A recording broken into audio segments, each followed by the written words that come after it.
Let's move on to Bruno Guimarães, this man here now who's expected to return to Newcastle at the end of the week. But of course, as we've been saying today, Eddie Howe not there anymore. Where does a potential move to Arsenal now leave Guimarães? I mean, just on Eddie Howe, I'm sure the last 2 summers would have taken their toll on Eddie Howe and may have contributed to the decision that he ended up making today, because if you remember what happened last summer, Alexander Isak saga, they thought they'd signed Hugo Ekitike as well, only for him to go to Liverpool. They thought they were well down the line with Benjamin Sesko as well, only for him to go to Manchester United. And then, of course, this summer, Sandro Tonali has left for Tottenham Hotspur for £100 million. They've also sold Anthony Gordon to Barcelona for £70 million. Add to that, they've tried to sign the likes of Victor Munoz. He's ended up going to Liverpool, so they've missed out on a couple of signings again. And now you've got the situation with their captain, Bruno Guimarães. Now, there are lots of reports around where this deal is at. Some have said there's been club-to-club contact. As far as we're aware, there's been no club-to-club contact as yet between Arsenal and Newcastle United. And added to that, it's got to the point where, look, it's come as a bit of a surprise to Newcastle United, we think, that Arsenal haven't actually shown their hand officially by making an official bid. Behind the scenes, there is plenty going on, because we have been reporting Arsenal via intermediaries have explored the conditions of a potential deal for Bruno Guimarães. So that's the situation we're at the moment. As far as Arsenal are concerned, they are definitely very interested.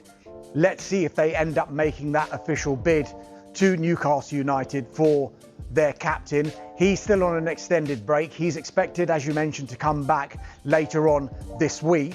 Let's see how this one transpires. But Eddie Howe, of course, who's not the Newcastle United manager anymore, his final game was that game against Bristol City last night, that 4-1 defeat. He was interviewed after that game. He was asked about Bruno Guimarães, and this is what he had to say. I think we want to keep all of our best players. I mean, they're so valuable, and as I said numerous times, there's not many of them, and to get them is so difficult, and develop them. So when you have them, you want to keep them. And Bruno's very much in that category. He's an outstanding player. On a night like tonight, of course, he'd have helped us. We've spoken numerous times. Assurances, I don't think you can push too hard for those. I think I've said many times, you want players that are committed. Bruno's always been committed here. His training performances, his game performance has been outstanding. Every time he's worn the shirt, he's played with the fans by his side. I'd love to see that continue. Doms, another big talking point this summer has been the future of Vinicius Junior. Arsenal were linked. Is he staying? Is he going? I mean, it says staying there at the moment. The information that we've been given at Sky Sports News is that Real Madrid are confident that Vinicius Junior will be staying, and they are confident that he is going to sign a new contract to keep him at the Bernabeu beyond this summer. However, as far as Arsenal are concerned, I don't think anything has fundamentally changed, because the facts of the matter are, as we speak right now, Vinicius Junior has entered the final year of his contract and he hasn't signed a new contract as yet. Real Madrid, for their part, will not want to see him leave for free. They know that within 6 months, he can speak to clubs outside Spain and sign a pre-contract agreement. In a year from now, he could leave for any club in the world for no money at all. While this situation is as it is, even though Real Madrid will display confidence that Vinicius Junior will stay, Arsenal will be wise just to keep an eye on that situation, because as long as he's got a year left of his contract and he hasn't signed that new deal, Arsenal will be in the picture. Darmish, thank you very much indeed. Keith Downey, who is at St James's Park for us. Keith, good to see you again. So was he pushed, or was this his choosing to go? Look, I think this was an Eddie Howe decision. I think for a number of different reasons. I think One, he needs a rest. As you rightly say, he'd been in charge for nearly 5 years. He was the second longest serving manager in the Premier League, only behind Mikel Arteta. There, of course, has been a lot of change at the football club already, which you alluded to there, with the loss of big name players like Sandro Tonali and Anthony Gordon, and potentially Bruno Guimarães as well, with Arsenal circling. And I think, as much as he was on board with the change of model, and he publicly said that, even on Saturday after the pre-season friendly, he said he's on board with the new signings. I think generally the fact that Newcastle are losing experienced professionals and are bringing in younger, untested players probably played a part in his decision as well.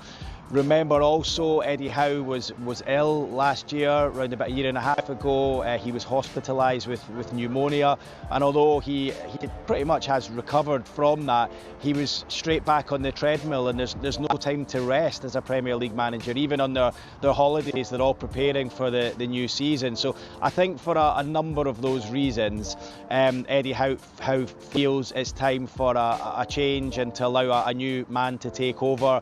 I'm told that decision was made at least 2 weeks ago, maybe even as long as 3 weeks ago, and the club have been working diligently behind the scenes to try and bring in his replacement. Eddie Howe did not want to leave a rudderless ship after everything he's given this club over those near 5 years. But he did his last interview, conducted that last interview last night following a really disappointing 4-1 defeat to Bristol City in a pre-season friendly.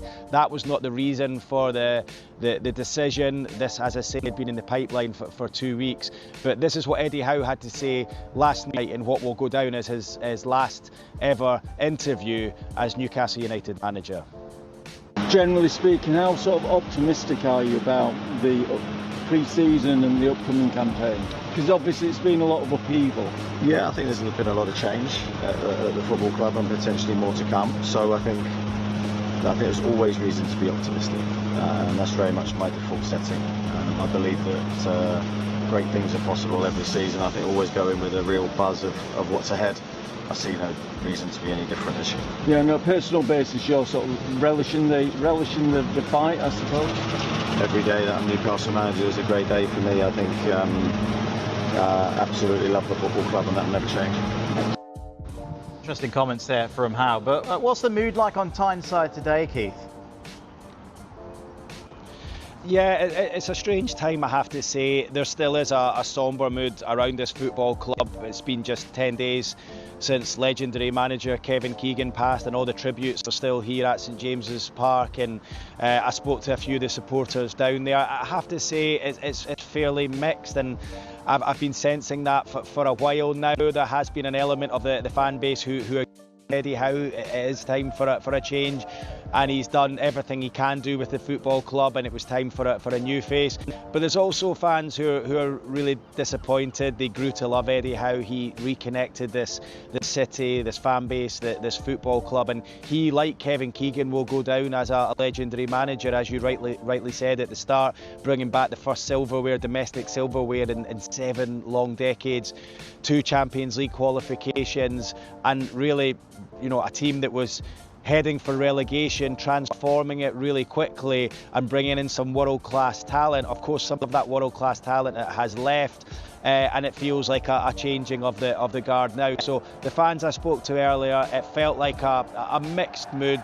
Some feeling it was the right time. Probably it should have happened 6 weeks ago at the end of the season. But Eddie Howe did say, "Look, I'm all in. I'm ready for the new campaign."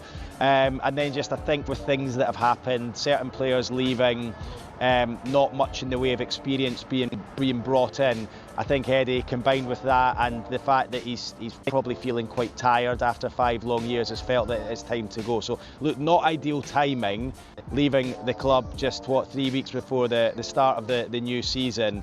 But this is what the supporters I spoke to here at St James's Park this morning at those Kevin Keegan tributes. This is what they had to say on that shock bombshell news this morning that Eddie Howe is no longer the Newcastle United manager.